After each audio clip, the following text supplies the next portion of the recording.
जय बच्चों, आज हम बात कर रहे हैं फिजिक्स में हेलिकल मोशन। अब ये हेलिकल मोशन होता क्या है पहले समझ लेना, और कब बनता है। यदि मैं बात करूं कि मेरे पास एक मैग्नेटिक फील्ड है और जो मैं बता रहा हूं आपको बोर्ड पर, इसका मतलब ये है कि मैग्नेटिक फील्ड का डायरेक्शन बोर्ड के परपेंडिकुलर डाउनवर्ड है। कहां पर है? बोर्ड के परपेंडिकुलर डाउनवर्ड, ठीक है ना। ये हमारे क्या है? मैग्नेटिक फील्ड की डायरेक्शन है। अब यदि इस मैग्नेटिक फील्ड की डायरेक्शन में मैं कोई एक चार्ज पार्टिकल को एंटर करा रहा हूं, मैं किसी चार्ज पार्टिकल को एंटर करा रहा हूं, समझना बच्चों कैसे। मेरे पास जो ऊपर का इस जो छत है, इस कमरे की छत है, वो मेरी साउथ पोल है, और जहां पे मैं खड़ा हूं floor, this is a north pole. तो एक फील्ड बनेगी, उसको हम बोलेंगे कौन सी फील्ड? Magnetic field. और उसका डायरेक्शन क्या होगा? कहां से? ऊपर से नीचे, यानी कि अप टू डाउनवर्ड, यानी कि डायरेक्शन ये लगा हुआ डाउनवर्ड बना दिया मैंने। अब मैं क्या कर रहा हूं? अब मैं जो आप चौक देख रहे हैं, इस तरह से मेरा एक चार्ज पार्टिकल एंटर कर रहा है। जैसे ही चार्ज पार्टिकल एंटर करेगा क्या होगा? दोबारा समझना, मैग्नेटिक फील्ड ये है और चार्ज पार्टिकल 90 डिग्री के साथ में एंटर कर रहा है, क्या होगा? अब इसके लिए एक तो आप कह सकते हैं कि सर हम इस पर फ्लेमिंग का रूल लगाएं या फिर हम लाइट हैंड रूल लगाएं। इसके लिए एक सिंपल सा रूल है जो मैंने खुद अपना बनाया हुआ रूल है। क्या करना है आपको अपना राइट हैंड लेना है, चार्ज पार्टिकल की वेलोसिटी की तरफ अपनी उंगलियां कर देनी है। डन? वेलोसिटी की तरफ मैंने उंगलियां कर दी। देन आफ्टर मुझे क्या करना है? मैग्नेटिक फील्ड की तरफ अपनी उंगलियां मोड़नी है। तो मेरी उंगलियां क्या मुड़ रही हैं? तो मैंने कितना हाथ अभी भी कर दिया, वेलोसिटी की तरफ उंगलियां हैं। और जैसे ही मैंने अपना हाथ किया, उंगलियां घुमाई किसकी तरफ? मैग्नेटिक फील्ड की तरफ घुमाई, मेरा अंगूठे का डायरेक्शन शो करेगा मैग्नेटिक फोर्स का डायरेक्शन, दिख रहा होगा। यदि मैं कहूं आपसे कि मैग्नेटिक फील्ड का डायरेक्शन ऊपर की तरफ है और यही चार्ज पार्टिकल यहीं से आ रहा है, तो अब क्या करूंगा मैं? हाथ अब तो नीचे मोड़ना है, कहां मोड़ना है मुझे? ऊपर मोड़ना है। तो मैं क्या करूंगा? मैं अपना हाथ ऐसे घुमाया, ऊपर की तरफ उंगलियां मोड़ दी, तो मैग्नेटिक फोर्स का डायरेक्शन कहां पर होगा? इस तरफ होगा, ठीक है ना। आप सब समझ गए होंगे कि इसके लिए एक सिंपल सा कोई भी आपको रूल करना, हाँ आपके क्वेश्चन में आएगा कि सर इसके लिए रूल का नाम क्या लिखें। तो कभी हरवंश सिंह चौहान रूल नहीं लिखना है। क्या लिखना है? रूल का नाम है, सिंपल सा कहेंगे, राइट हैंड थंब रूल। खत्म कहानी। वास्तव में ये राइट हैंड थंब रूल नहीं है, मेरा अपना खुद का, एक्चुअली मुझे एक्सपीरियंस हो चुका है और मैं हर साल पढ़ाता हूँ, तो मुझे रट गया है कि इसका सिंपल सा शॉर्ट ट्रिक तरीका क्या है। सबसे पहले क्या करना है? अपनी उंगलियों को कर देना है चार्ज पार्टिकल की तरफ, मोशन ऑफ द वेलोसिटी की तरफ। देन द उंगलियां has been curved towards the magnetic field. जिधर मैग्नेटिक फील्ड हो, इधर उधर घुमा देंगे, इधर उधर नीचे घुमा देंगे, इधर उधर घुमा कर लेंगे जहां की तरफ है, और अंगूठे को खोल देंगे। तो अंगूठे का डायरेक्शन क्या शो करेगा? अंगूठे का डायरेक्शन शो करेगा आपका मैग्नेटिक फोर्स को। अब इसमें ही कर रहे हैं, देखना बेटा, डाउनवर्ड्स क्या है इसमें? मैग्नेटिक फील्ड, और चार्ज पार्टिकल इधर जा रहा है, ठीक है ना। ठीक है, चलो चार्ज पार्टिकल ये जा रहा है और मैग्नेटिक फील्ड डाउनवर्ड्स। डन? अंगूठा डायरेक्शन क्या शो कर रहा है? राइट हैंड में ऊपर की तरफ कर रहा है। डन? अब देखना, यानी कि यदि इस कंडीशन में आपको कोई चार्ज पार्टिकल मिल जाए कि चार्ज पार्टिकल किस मोशन में चल रहा हो, इस तरह से चल रहा है, तो इसमें ध्यान रखना जब फोर्स लगेगा, अब सिंपल सा दोबारा से देखना इस पाले को, उसको दोबारा समझा रहा हूं आपको। चार्ज पार्टिकल यहां से आया, मैग्नेटिक फील्ड डाउनवर्ड से, ठीक है ना। हमने अंगूठा खोला तो फोर्स इधर लगा, इस डायरेक्शन में लगा, ठीक है ना। चार्ज पार्टिकल क्या करेगा? इधर को मुड़ेगा, जब फोर्स लगेगा तो मुड़ेगा इधर को। अब मोड चार्ज पार्टिकल डायरेक्शन ये हो गया, मैग्नेटिक फील्ड का है डाउनवर्ड, तो अब चार्ज पार्टिकल कहां मुड़ेगा? सर अब चार्ज पार्टिकल इधर को मुड़ेगा, फोर्स इधर लग रहा है, और चार्ज पार्टिकल क्या करेगा? सो एक मोशन शुरू कर देगा, कर्व मोशन शुरू कर देगा। कौन सा मोशन कर देगा? सर्कुलर मोशन शुरू कर देगा। क्या कर देगा? Circular motion. यदि मैं कहूं कि सर इस कंडीशन में चार्ज पार्टिकल एंटर किया और उसने क्या किया? सर्कुलर मोशन शुरू कर दिया। समझना, यानी कि ध्यान रखना, जब velocity of charge particle and magnetic field perpendicular में, मैं यहां लिख रहा हूं, velocity of charge particle and magnetic field is perpendicular, क्या हो रहा है? चार्ज पार्टिकल सर्कुलर मोशन में मूव कर रहा है। डन? चलो भाई, और यदि मैं कह दूं आपसे कि जब velocity parallel to magnetic field हो, जब velocity parallel to magnetic field हो, तब क्या होगा? यदि कभी चार्ज पार्टिकल और वेलोसिटी, देखना दोबारा समझा रहा हूं मैं आपको, जब आपका मैग्नेटिक फील्ड है और चार्ज पार्टिकल आ रहा है ऊपर से नीचे की तरफ, तब क्या होगा? यदि चार्ज पार्टिकल ऊपर से नीचे की तरफ आ रहा है तो थोड़ा देखना क्या होगा, मैग्नेटिक फोर्स क्या होगा। आप पढ़ चुके हो Fm equal to QVV sin theta. sin theta की वैल्यू कितनी होगी? 0। और जब sin थीटा की 0 होगी तो फोर्स कितना हो जाएगा? 0। यानी कि इस चार्ज पार्टिकल के यदि कि सेम मैग्नेटिक फील्ड के पैरेलल आ रहा है, ऊपर नीचे की तरफ आ रहा है, तो मैग्नेटिक फोर्स हो जाएगा 0 और चार्ज पार्टिकल अनडिफ्लेक्टेड हुए निकल जाएगा। कैसे निकल जाएगा? बिना डिफ्लेक्ट हुए निकल जाएगा। बात समझ में आ गई? अब मैंने दो चीज बताई आपको, यानी चार्ज पार्टिकल निकल गया बिना डिफ्लेक्ट हुए। कब? कंडीशन समझना, जब V perpendicular to B, magnetic field perpendicular है किसके? वेलोसिटी के, that direction, that time the charge particle have a circular motion done, and when the velocity is parallel to magnetic field, the charge particle has been undeflected and go in a straight line motion done। अब दूसरा समझ में आ गया, जब 90 degree हो तो गोल चक्कर लगा रहा है, और जब 90 डिग्री नहीं हो, 180 या 0 डिग्री हो, चार्ज पार्टिकल अनडिफ्लेक्टेड जा रहा है। दो चीज समझ में आ गई। अब मैं कह रहा हूं कि चार्ज पार्टिकल, आपके एग्जाम में ये आएगा, charge particle have enter in a magnetic field. दोबारा पढ़ बोल रहा हूं, charge particle have enter in a magnetic field with any angle theta. वो नहीं कह रहा 90 डिग्री है, वो नहीं कह रहा 0 है, वो क्या कह रहा है? थीटा डिग्री से एंटर कर रहा है। तब क्या होगा? अब क्या होगा सर? अब हम यदि हम बात करें तो उस समय क्या होगा जब चार्ज पार्टिकल किसी मैग्नेटिक फील्ड में थीटा डिग्री के साथ में एंटर कर रहा है। थोड़ा समझना बेटा। अब यदि मैं बात करूं कि सर चार्ज पार्टिकल आप कैसे लाए थे, चौकरे दिख रही है आपको, it has been parallel to the कैसा मैग्नेटिक फील्ड के 90 डिग्री के पैरेलल। अब मैं कह रहा हूं कि चार्ज पार्टिकल इस तरह से आ रहा है, सबको दिख रहा होगा। चार्ज पार्टिकल कैसा आ रहा है? इस तरह से आ रहा है, एक एंगल बनाता हुआ आ रहा है, दिख रहा है आपको? 90 डिग्री भी नहीं है, 0 डिग्री भी नहीं है, एक अननोन एंगल से आ रहा है, थीटा एंगल से। अब क्या होगा? यदि आप पढ़ चुके हो इस एंगल से आ रहा है, तो इस एंगल के हमने दो कंपोनेंट तोड़ डाले। एक तो कंपोनेंट तोड़ा जे वाला और एक कंपोनेंट तोड़ा जे वाला। इस कंपोनेंट को आप बोलते हो हॉरिजॉन्टल कंपोनेंट, इस कंपोनेंट को आप बोलते हो vertical component. We split the two component of a charge particle and we get, हम क्या देखते हैं? हम देखेंगे कि चार्ज पार्टिकल का जो 90 डिग्री का, इसका जो हॉरिजॉन्टल कंपोनेंट होगा, क्योंकि ऐसे ही रहा था, तो इसमें एक जे कंपोनेंट होगा और एक नीचे की तरफ कंपोनेंट होगा।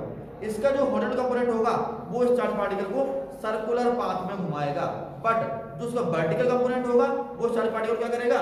आगे की तरफ ले जाएगा, और इस तरह से चार्ज पार्टिकल इस कंडीशन में चलेगा, इस कंडीशन में चलेगा, और इस मोशन को हम बोलते हैं कौन सा बेटा? Helical motion. वेरी गुड, समझ में आ गया आप लोगों को कि हेलिकल मोशन कौन सा मोशन है, यानी कि राउंड आगे। इसका सिंपल सा एग्जांपल मैं आपको दे रहा हूं, आपकी पेन जो है उसकी स्प्रिंग लगभग यही होती है, तो स्प्रिंग जैसा मोशन क्या कहलाएगा? हेलिकल मोशन कहलाएगा। आपके एग्जाम में पक्का आता है ये, और मुझे मेरे साल से आए इस साल हेलिकल मोशन के साथ में 4 चीजें होती हैं। हेलिकल मोशन का नंबर 1 रेडियस कितनी होगी, नंबर 2 हेलिकल मोशन का टाइम पीरियड कितना होगा, नंबर 3 हेलिकल मोशन की फ्रीक्वेंसी कितनी होगी, और नंबर 4 हेलिकल मोशन की पिच कितनी होगी। इस बार मुझे उम्मीद है कि इसमें से 4 में से 2 कंपोनेंट पक्का आएंगे, वो भी 3 मार्क्स, ठीक है ना? तो आप इसको अच्छे से तैयार कर लेना, मैं इसको वेरीफाई करा रहा हूं, ठीक है ना? जो ऑनलाइन है वो नोट करिए, और जो ऑफलाइन है वो कम से कम मैं जो बोल रहा हूं उसे आप लिखिए, ठीक है ना? हेड डालिए, motion in a magnetic field, motion in a magnetic field, magnetic field या यूनिफॉर्म। पहला आप क्या पॉइंट डालेंगे इसमें? वी अज्यूम, अजम्पशन डालिए, अजम्पशन डालिए, we assume the charge particle enter in a uniform magnetic field, uniform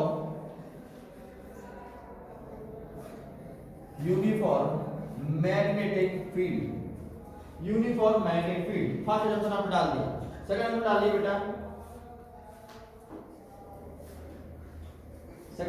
बेटा, velocity of charge particle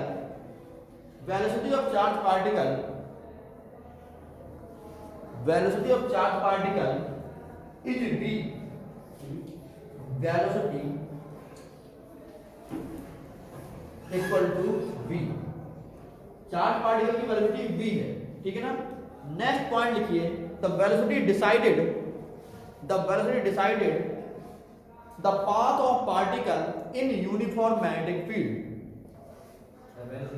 velocity decided the path of charge particle in uniform magnetic field. Done. अब next line लिखिए, we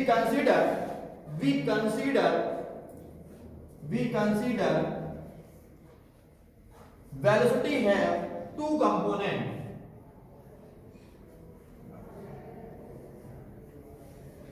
one horizontal component and another vertical component. One horizontal component, another vertical component. One horizontal component, another vertical component. अगला लिखना, when horizontal component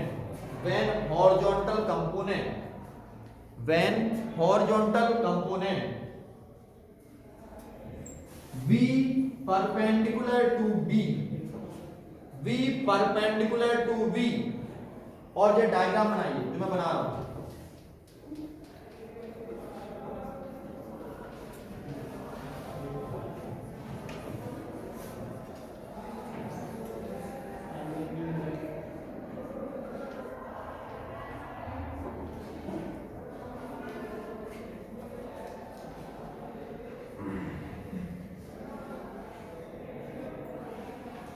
और इसमें लिखिए F equal to Q V V equal to like centripetal force, क्योंकि circle path में घूम रहा है, ठीक है ना। Like centripetal force, like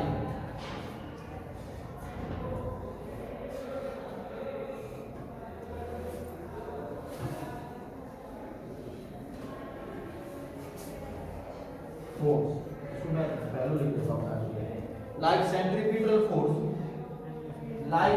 force, और अगली लाइन में लिखिए like mv square upon r,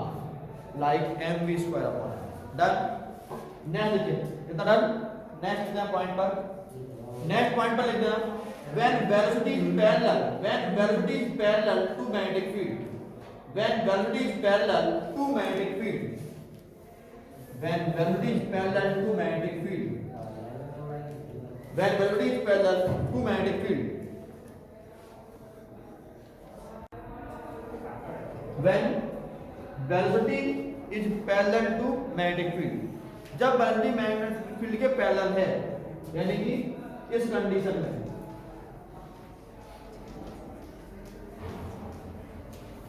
charge particle become undeflected, charge particle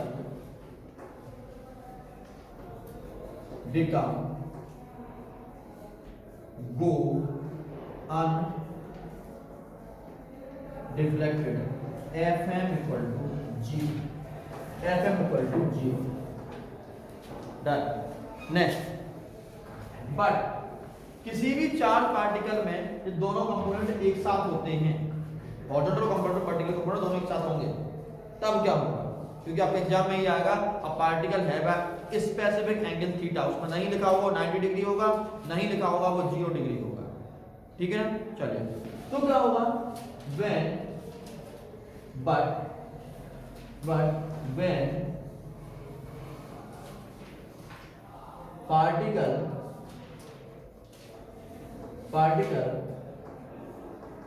have both component, when particle have both component, जब पार्टिकल में दोनों कंपोनेंट होंगे तो क्या होगा, when the particle have both component, it means the path is circular and it's going away in a straight line, and this path is known as, इस path को हम बोलते हैं helical motion, and this path is known as helical motion. When particle have both component, path of particle is helical motion and diagram of a helical motion is this one.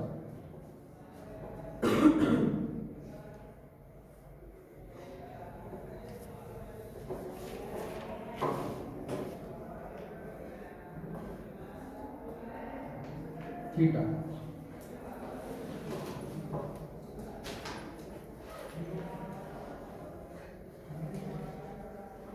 Helical motion का मैंने आपको diagram बना दिया। उसका diagram कैसे बनेगा, इस तरह से बनेगा। और ये आपको कोई भी पार्टिकल थीटा डिग्री से फेंका गया, प्रोजेक्टेड किया गया, तब उसका डायग्राम ऐसे बनेगा। अब क्वेश्चन आता है कि अभी तक तो बताया कि करेगा कैसे।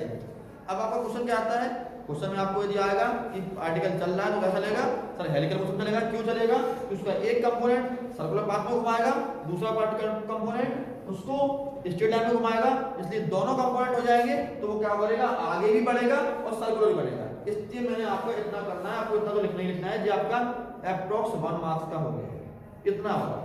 अब क्या है, अब आपको 1 मार्क्स में 2 पार्ट और करने हैं। वो क्या है, इसका वो बहुत सा पार्ट है, इसकी जो सर्कल है इसकी रेडियस कितनी है, what is the radius of the circle. अब देखना कितनी निकल रही है।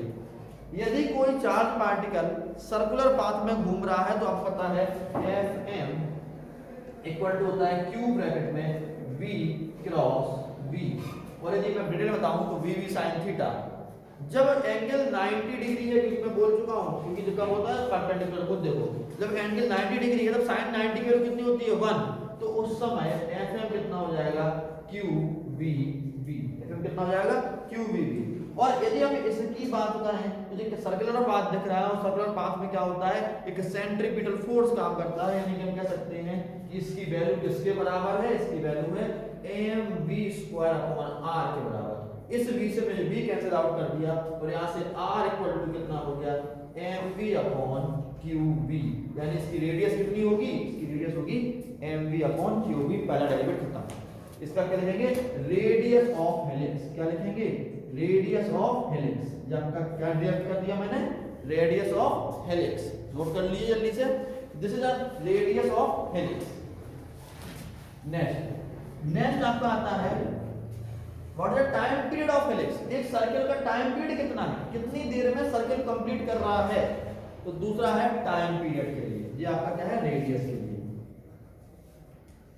रेडियस। दूसरा है आपका टाइम पीरियड।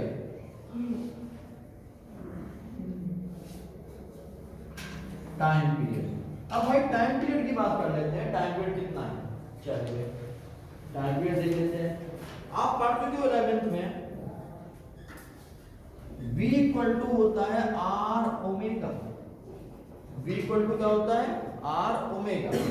बड़ा याद देखना, यदि मैं यहाँ पर v लिख रहा हूँ, यहाँ पर r की वैल्यू लिख रहा हूँ mv अपॉन qv, और ओमेगा इक्वल टू होता है 2 पाई अपॉन t। आप इलेक्शन पढ़ चुके हो, ओमेगा इक्वल टू होता है 2 पाई अपॉन t। बेटा देखना, यहां से हमने v से v कैंसिल आउट कर दिया, और यहां पर हमें क्या दिख रहा है, हमें यहां पर दिख रहा है, देखना बेटा qvt qvt equal to m into 2 pi, और यहां से t इक्वल टू हो गया 2 पाई m अपॉन qv। यानी कि टाइम पीरियड कितना हो गया, 2 pi m upon qv। 2 pi m upon qv कितना हो गया, टाइम पीरियड। नेक्स्ट यदि हम बात करें फ्रीक्वेंसी कितनी होगी, आपको टाइम पीरियड समझ में आ गया, कितना हो गया वो कर लीजिए। टाइम पीरियड हो गया आपका t equal to 2 pi m upon qv। Next यदि हम बात करें कि फ्रीक्वेंसी कितनी होगी प्रोजेक्टाइल मोशन में, इस चार्ज पार्टिकल की फ्रीक्वेंसी क्या होगी। नेक्स्ट पॉइंट है आपका फ्रीक्वेंसी।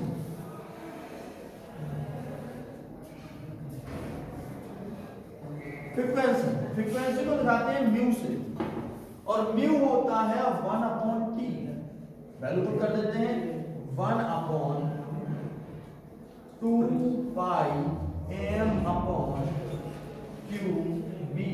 यहां से वैल्यू पुट कर दी qv, और जब इसको रेसिप्रोकल करेंगे ऊपर हम ले जाएंगे तो यहां से म्यू इक्वल टू जाएगा qv अपॉन 2 पाई m। ये हमारा क्या निकल आई फ्रीक्वेंसी करा है, यानी चार्ज पार्टिकल की फ्रीक्वेंसी कितनी होगी, फ्रीक्वेंसी होगी 2qv/2π, ये आपने करा है।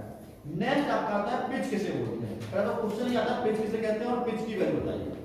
अब मैं आपको सुनाऊंगा पिच क्या है, देखना बेटा। मैंने यही कहा था दूसरा हेलिकल मोशन, यहां से यहां तक की ये दूरी पिच कहलाती है। यहां से यहां तक की मैंने बनाई है, दो सर्कुलर के बीच में जो दूरी है वो क्या कहलाएगी, पिच कहलाएगी। अब पिच की वैल्यू, पिच के लिए फॉर्मूला निकालते हैं। चलो भाई, पिच के लिए फॉर्मूला यहां पर दिखाऊं तो ये दूरी, कौन सी दूरी, ये दूरी क्या कहलाएगी, पिच कहलाएगी। तो अब हम पिच पे आते हैं। पिच और the meaning of pitch, pitch क्या है, pitch is the distance between two conjugative circular path. Done. चलिए अब आते हैं पिच निकले कैसे। आप पढ़ चुके हो 9th क्लास में speed equal to distance upon time. तो डिस्टेंस इक्वल टू क्या हो जाएगा, स्पीड इनटू टाइम। यानी स्पीड कौन सी सर, v पैरेलल वाली, पैरेलल कितना चल रहा है, ये वाली, इस तरह चलने वाली, क्योंकि ये वाली जो यहां पर परपेंडिकुलर है तो सर्कल घूम रहा है और पैरेलल कैसे क्या कर रहा है, वो आगे बढ़ रहा है। तो v parallel into time, NCERT में लिखा हुआ है v पैरेलल इनटू टाइम। यदि मैं कुछ दूसरी बुक की बात करूं जी वगैरह की, उसमें क्या लिखा हुआ है, v पैरेलल इनटू टाइम की वैल्यू उन्होंने कहां से लिख रखी है, टाइम की वैल्यू उन्होंने यहां से लिख रखी है 2 पाई m अपॉन qb। ये आपका एनसीईआरटी की लाइन है, ये आपकी प्रदीप की लाइन है। और यदि आपसे कहूंगे कि नूतन बुक है और उसकी बात करें तो वो क्या होगी, थोड़ा यहां पर देखना बेटा। ये एंगल थीटा बता रहा है तो मैंने बोला पहले, तो ये वाला कंपोनेंट कितना हो जाएगा, v cos theta, v cos theta. Done. तो यदि हम कहें पिच की वैल्यू, तो ये v पैरेलल का मान वैल्यू कितनी हो जाएगी, v cos थीटा। तो मैं लिख सकते हैं v cos theta into 2 pi m upon qb। और ये आ गई आपकी पिच आ गई, ठीक है ना। पिच की वैल्यू मैं आपको ये लाइन आपकी एक बुक है नूतन, उसमें लिख रखी है, ठीक है ना। तो जो पिच की वैल्यू हो गई, तीनों है, तीनों की जो मर्जी आप याद कर लीजिए। ऐसे एनसीईआरटी में बड़ी लाइन लिखी हुई है, कुछ बुक में ये लिखा हुआ है, कुछ बुक में ये लिखा हुआ है। तो pitch equal to v cos theta into 2 pi है। अगर आप चाहें तो लिख सकते हैं v पैरेलल, ये डबल वन नहीं, क्या लिखा हुआ है, v पैरेलल, ठीक है। चलो भाई, मैंने आपको हेलिकल मोशन के चारों पॉइंट करा दिए, ठीक है ना।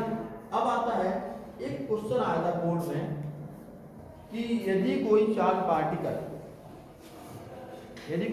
पार्टिकल में इलेक्ट्रिक फील्ड x एक्सिस की तरफ है, मैं बार रिपीट कर रहा हूं, इलेक्ट्रिक फील्ड x एक्सिस की तरफ है, मैग्नेटिक फील्ड y एक्सिस की तरफ है और पार्टिकल का मोशन z एक्सिस की तरफ है, देन आप प्रूव करिए electric field and magnetic field component एक दूसरे के अपोजिट काम कर रहे हैं। मैं दोबारा क्वेश्चन को रिपीट कर रहा हूं, ठीक है ना। क्वेश्चन को रिपीट कर रहा हूं। क्वेश्चन में है यदि कोई चार्ज पार्टिकल में इलेक्ट्रिक फील्ड x एक्सिस की तरफ, इट मींस मैं बोर्ड पर लिख देता हूं, रफ करने की बात आ रही है, रफ कराते हैं, ठीक है ना। और फिर मैं आपको क्वेश्चन रिपीट कर रहा हूं दोबारा। मैं question, motion is z axis, यानी कि वेलोसिटी कंपोनेंट की, done, electric field component I and magnetic field component J। तब प्रूफ क्या करना है, उस समय में प्रूफ करना है कि force due to electric field and force due to magnetic field are opposite. कैसे होंगे, अपोजिट होंगे। ये वाला और ये दोनों एक दूसरे के कैसे होंगे, अपोजिट होंगे। ये प्रूव करना है, कोई बड़ी बात नहीं थी, छोटी सी बात थी। यदि मैं इसमें सिंपल सी इस कंडीशन को लेके मैं लॉरेंट फोर्स को प्रूव कर दूं तो हमारा 3 स्टेप में डायरेक्शन हो जाएगा। कैसे, देखना भाई, हमें पता है Fm इक्वल टू हम क्या करें, Fm इक्वल टू Q, डन, Q इनटू, पहले मैं शुरू से करता हूँ, force due to electricity plus force due to magnet, इसको नहीं समझ रहा समझ लेना, F net Lorentz force equal to force due to electricity plus force due to magnet. और यदि मैं एफएम की बात करूं तो एफएम होता है क्यू ब्रैकेट में बी क्रॉस बी, और जो जे होता है और जो आपका इलेक्ट्रिक फील्ड होता है ई क्यू इंटू ई, जब पढ़ चुके हो ना। चलो भाई इसको मैं रफ कर रहा हूँ और फिर आपको समझा रहा हूँ डिटेल में, ठीक है। देखो मैं इसको रफ करता हूँ, देखो अब एफ कितना होगा, क्यू ब्रैकेट में ई किस डायरेक्शन में, आई डायरेक्शन में, डन, प्लस क्यू ब्रैकेट में बी के क्रॉस बी जे, तो समझ आ रहा है, कोई वैल्यू पुट करना कोई बात नहीं कर रहा।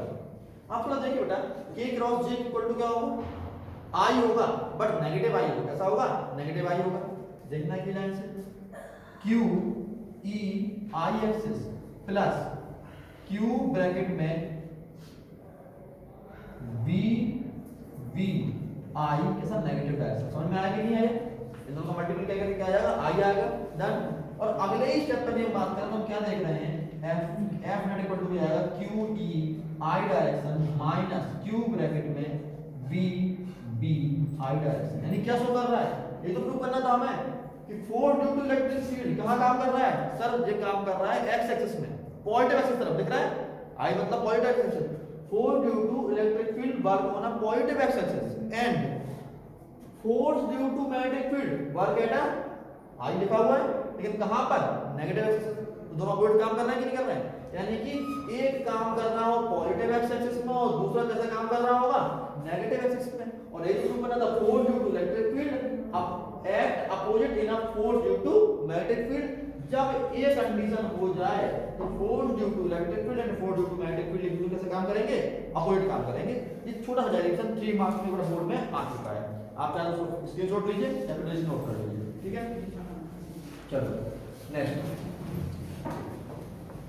नेक्स्ट टॉपिक जल्दी से लेता हूं क्योंकि ये से रिलेटेड है, ये खत्म करना